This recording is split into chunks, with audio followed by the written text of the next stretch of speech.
ఏం వరం కావాలో కోరుకో నాయనా అడిగాడు భక్తుణ్ణి భగవంతుడు. భక్తుడు నాకు విజయాన్ని ప్రసాదించండి స్వామి అన్నాడు. భగవంతుడు అన్నాడు, ముందు ఈ అడుక్కోవడం మానే, నీకు ఆల్రెడీ ఇవ్వాల్సిన అన్ని ఆయుధాలు ఇచ్చేశాను. ఆ ఆయుధాలని సద్వినియోగం చేసుకొని విజయ రహస్యాన్ని అన్వేషించుకో, కష్టపడు, విజయాన్ని సాధించు, అంతేకాని ఇలా అడుక్కోకు నాయనా అన్నాడు భగవంతుడు. అప్పుడు భక్తుడు, అయితే మీరు చెప్పరన్నమాట, మరి ఇంకెందుకు మీరు అన్నాడు వెకిలిగా నవ్వుతూ. నేనెందుక?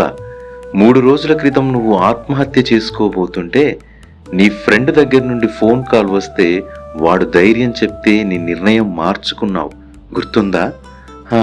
అవును, నీ ఫ్రెండ్తో కాల్ చేయించింది నేనే ఆ రోజు.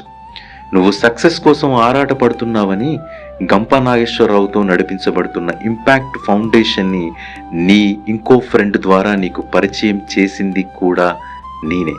ఇవన్నీ నేను నీకు ఇచ్చింది, వీటిని వినియోగించుకొని కష్టపడి విజయం సాధిస్తావని, 10 మందికి ఆదర్శంగా నిలుస్తావని, ఇచ్చిన వాటిని వాడుకొని యుద్ధంలో, జీవితం అనే యుద్ధంలో గెలుస్తావని. అంతేకాని మళ్ళీ వచ్చి విజయం కావాలి డైరెక్ట్గా అని అడుగుతావని మాత్రం కాదు. అలా అడుక్కోకి ఇంకొకసారి. అలాగా స్వామి, అదొక్కటి చెప్పేయండి, ఇవన్నీ కాదు గాని.